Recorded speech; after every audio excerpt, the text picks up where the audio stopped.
লাইফে ফিট থাকো, লাইফে ফিট থাকা, হেলদি থাকা, সুস্থ থাকা, এর থেকে বড় ব্লেসিং আর কিছুই হতে পারে না। তোমাকে বলেছি না, মেয়ে পড়াশোনা শিখে মানুষের মতো মানুষ হবে, তখন তো তোমারই মুখ উজ্জ্বল হবে। হ্যাঁ,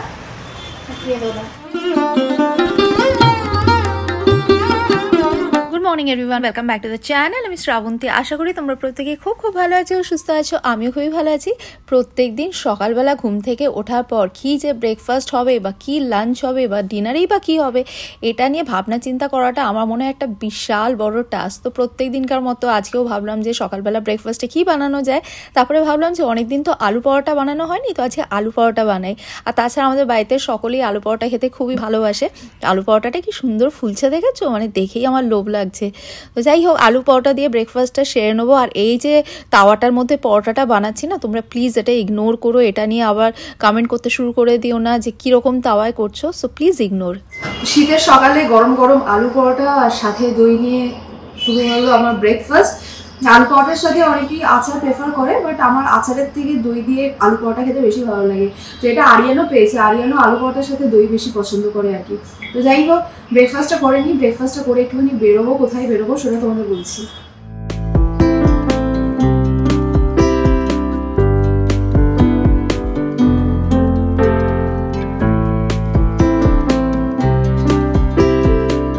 জবের থেকে আমি রোগা হওয়া স্টার্ট করেছি, তোমরা আমার প্রত্যেকটা ব্লগে কমেন্ট করো যে দিদি তুমি তোমার ওয়েট লস জার্নিটা আমাদের সাথে শেয়ার করো, তুমি তোমার ডায়েট প্ল্যান আমাদের সাথে শেয়ার করো। আবার কেউ কমেন্ট করো যে দিদি তোমাকে রোগা হয়ে খুব সুন্দর দেখতে লাগছে। আবার কেউ লেখো যে দিদি তোমাকে আগেই সব থেকে বেশি ভালো লাগতো। দেখো, হেলথ ইজ ওয়েলথ, এই কথাটা না ভীষণ খাঁটি কথা। মানে আমি তো এই কথাটা ভীষণ মেনে চলি। যদি তুমি সুস্থ থাকো তাহলে লাইফে এর থেকে বড় ব্লেসিং আর কিচ্ছু হতে পারে না। আমার তো অ্যাটলিস্ট সেটাই মনে হয়।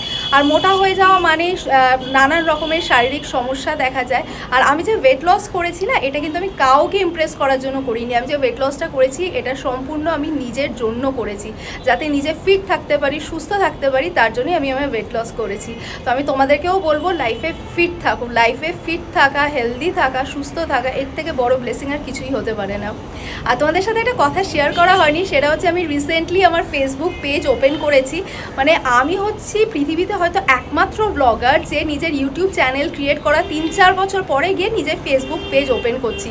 মানে কি আর বলি, তোমাদের লজ্জাও লাগছে বলতে। তো যাই হোক, আমি আমার ফেসবুক পেজ ওপেন করেছি। আমার ইউটিউব চ্যানেলকে তোমরা যে পরিমাণ সাপোর্ট করেছো, ভালোবাসা দিয়েছো, আমি তোমাদের কাছে সেম এক্সপেকটেশন রাখছি যে স্মাইল উইথ শ্রাবসের যে ফেসবুক পেজটা, এই পেজটাকেও তোমরা একইভাবে সাপোর্ট করবে, ভালোবাসবে, তার থেকে বেশিও ভালোবাসতে পারো। দেখো, আমি যেহেতু তোমাদেরকে আমার ফ্যামিলি মেম্বার কনসিডার করি, সেই জন্য এইটুকু আবদার আমি তোমাদের কাছে করছি।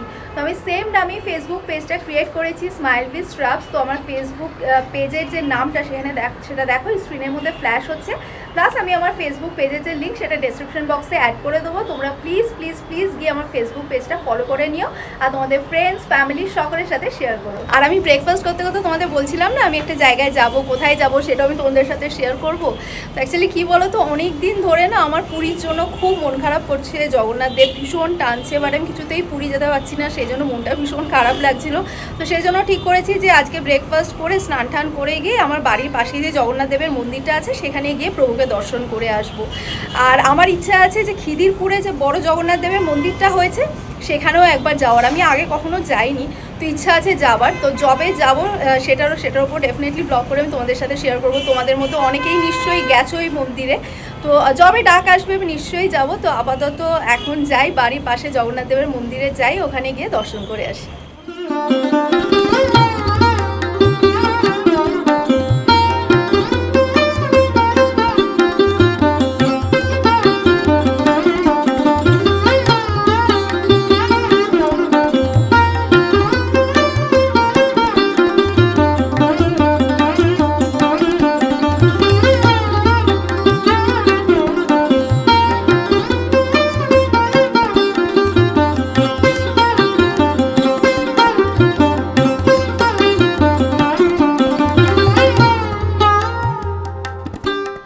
বাড়ি ফিরে ড্রেস চেঞ্জ করে নিয়েছি, এবারে গিয়ে লাঞ্চ বানাবো। কালকে না বাজারে গেছিলাম চিকেন আনতে, এবার চিকেনটা নিয়ে ভাবলাম যে একটুখানি মাছের জায়গাটা দেখে আসি, যদি ভালো চিংড়ি থাকে তাহলে নিয়ে আসবো।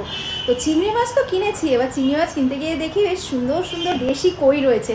আর আমার না দেশি কই ভীষণ ভালো লাগে আর কি খেতে, বেশ ফুলকপি আলু দিয়ে দেশি কই মাছের ঝোল দারুণ লাগে, মনে হয় আর যেন কিছু লাগবে না, ওই দেশি কই মাছের ঝোল দিয়ে ভালো মতো তৃপ্তি করে ভাত খাওয়া যাবে। তো এবার দেশি কই মাছ কিনে এনেছি, তো ওটাই ভাবছি আজকে লাঞ্চে বানাবো। এবার ঈশান আরিয়ান তো আর কই মাছ খাবে না, তো ওরা আজকে স্কুল থেকে ফিরে আমাকে বলেছিল যে স্যান্ডউইচ খাবে, সেটাই কালকে রাতে কথা হয়েছিল, বলেছিল ফিরে আমাদের চিকেন স্যান্ডউইচ বানিয়ে দেবো, ওটাই খাবো। তো যাই হোক ওটাই বানাবো, আর রাত্রেবেলা ওদের জন্য চিকেন বানিয়ে দেবো। তো চলো এখন গিয়ে দেশি কই মাছের ঝোল রান্না করি। এই যে কই মাছগুলো সব ধুয়ে রেখে দিয়েছি, আর ফুলকপি আলু দিয়ে ঝোলটা করব। তো ফুলকপি আলুটা ভাপিয়ে নিয়েছি, তো এবার রান্নাটা শুরু করি।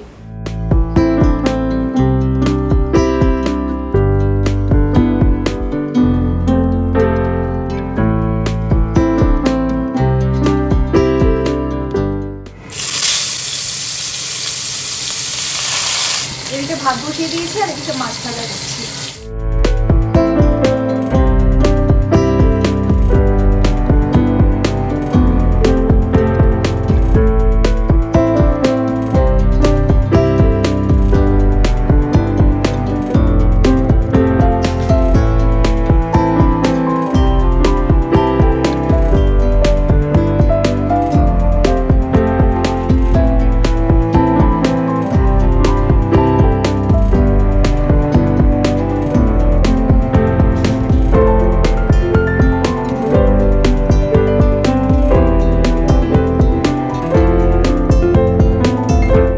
লাঞ্চ করে একটুখানি টিভি দেখছিলাম, তো তারপরে দেখলাম বেল বাজছে, তো দরজা খুলে দেখছি যে সীমা এসেছে। তো সীমা প্রচণ্ড মন খারাপ, তোমরা অন্যান্যবার ভিডিওতে দেখেছো সীমা কতটা হাসি খুশি থাকে, বাট ওর আজ খুবই মন খারাপ, মানে এসে খুব কান্নাকাটি করছিল। অ্যাকচুয়ালি ওর মেয়েকে ও হস্টেলে দিয়ে এসেছে। দেখো সীমা সকালবেলা বেরোয়, একদম রাত্রেবেলা বাড়ি ফেরে। এবার ওর মেয়ের জন্য খুব চিন্তা হচ্ছিল যে মেয়ে বড় হচ্ছে, মেয়ে সারাটা দিন বাড়িতে একা থাকছে। তো অনেক দিন ধরে ভাবনা চিন্তা করে ডিসিশন নেয় যে মেয়েকে হস্টেলে দেবে, এবং আমাকেও জিজ্ঞেস করেছিল যে বৌদি কী করবো। তো আমি বললাম হ্যাঁ সেটাই সব থেকে ভালো ডিসিশন, তোমার মেয়ের জন্য খুবই ভালো। একটা মানে পড়াশুনোর একটা অ্যাটমসফিয়ারে থাকবে মেয়ে, ভালোভাবে যদি পড়াশুনো করে মানুষের মতো মানুষ হতে পারে, সেটা তো তোমার জন্য খুবই ভালো। আর তুমি নিশ্চিন্ত হয়ে যাবে, তোমার মেয়ে হস্টেলে আছে, তোমার সারাক্ষণ চিন্তা করতে হবে না যে মেয়ে কী করছে, মেয়ে কী করছে। তো ফাইনালি কালকে গিয়ে সীমা মেয়েকে হস্টেলে দিয়ে এসেছে। কালকে আর সীমা আসেনি, প্রচণ্ড কান্নাকাটি করেছে।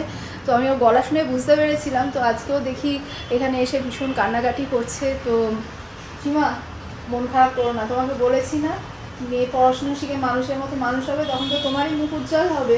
হ্যাঁ খেয়ে দেবো না। আচ্ছা তুমি আমাকে বলো, বিরিয়ানি খাবে, রোল খাবে, KFC খাবে? কিচ্ছু খাবো না বললে কি করে হবে বলো? খেতে তো হবে, নিজের শরীরটা তো ঠিক রাখতে হবে। তুমি এরকম কান্নাকাটি করলে তো তোমার মেয়েও ওখানে কষ্ট পাচ্ছে, তাই না? কি খাবে বলো? কিচ্ছু খাবে না? আচ্ছা আমি আজ কই মাছের ঝোল ভাত করেছি, সেটা খাও তাহলে। আচ্ছা চোখের জল মোছো। যাই হোক সীমা এখন খুব কান্নাকাটি করছে, ও একটুখানি খাওয়াই তারপরে আবার ফিরে আসছি। সীমাকে বাড়িতে জোর করে ভাত খাওয়ানোর পর ওকে নিয়ে আমি একটু বেরোলাম, কেন কি আমার মনে হলো ও যদি একটু বেরোয় তাহলে ওর মনটা ভালো লাগবে, কেন কি বাড়িতেও ভীষণই কান্নাকাটি করছিল। তো সীমাকে নিয়ে সোজা চলে গেলাম মিও অমরেতে, কেন কি সীমা মিও অমরের পেস্ট্রি প্যাটিস এগুলো খেতে খুবই ভালোবাসে। ওকে অন্যান্য খাবারেরও অপশন দিয়েছিলাম, তোমরা তো শুনলেই ও প্রত্যেকটাই না না করছিল। তো ওকে এখানে নিয়ে এসেছি, ওর যেটা ভালো লাগবে আমি সেটাই পছন্দ মতো কিনে দেবো। সীমা কি খাবে বলো? যেটা ভালোবাসো সেটা নাও, দেখো না কোন পেস্ট্রিটা তোমার ভালো লাগে সেটা নাও। ফাইনালি সীমার মুখে হাসি ফুটেছে দেখে আমার ভালো লাগলো। আমি না সীমার পেনটা খুব ভালোভাবে ফিল করতে পারছি। মানে ঈশান যখন আগের বছর ও স্কুল থেকে এডুকেশনাল ট্রিপে সিঙ্গাপুর গেছিলো, তখন আমার প্রচণ্ড মন খারাপ হচ্ছিলো ঈশানের জন্য। খালি মনে হচ্ছিলো ঈশান কবে বাড়ি ফিরবে, কবে বাড়ি ফিরবে, পুরো পাগল পাগল লাগছিল। তাও তো ঈশান মাত্র কয়েকটা দিনের জন্য গেছিলো, কিন্তু সীমার কাছ থেকে যা জানতে পারলাম ওর মেয়েকে ও আবার 3-3.5 মাস পর বাড়িতে আনতে পারবে। আর প্রথমবার ওর মেয়ে ওর থেকে এতদিনের জন্য দূরে গেছে, তাই ওর খুবই মনটা খারাপ লাগছিল। তো যাই হোক আমাদের যা যা নেওয়ার ছিল নিয়ে নিয়েছি। সীমার মুড এখন ঠিক হয়েছে, দেখো এখন সীমার মুখে একটু হাসি ফুটেছে। তো সীমাকে আমি নিয়ে বেরোলাম, বেচারা খুবই মন খারাপ করে বসেছিল, বসে বসে কাঁদছিল। আর সীমা কেক পেস্ট্রি খেতে ভালোবাসে, আমি সেটা জানি, মানে আমার মতনই আর কি মিষ্টি প্রেমিক আর কি। তো ওকে নিয়ে গেছিলাম মিও অমরেতে, ওর জন্য কিনে দিলাম, ওর বাড়ির জন্য কিনে দিলাম। তো তারপরে ফেরার পথে ডিম নিলাম, একটুখানি ফল নিলাম। এই যে আমাদের হাতে ভর্তি জিনিসপত্র রয়েছে, একটু সীমার হাতেও রয়েছে।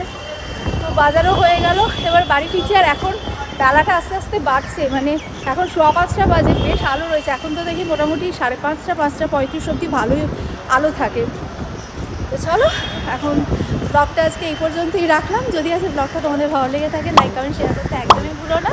আর যারা আমার ব্লগ দেখছো বাট এখনও পর্যন্ত আমার চ্যানেল সাবস্ক্রাইব করোনি, তারা চটপট সাবস্ক্রাইব করে নাও, যাতে আমি যখনই কোনো ভিডিও আপলোড করি সবার আগে যেন তোমাদের কাছে নোটিফিকেশান পৌঁছে যায়।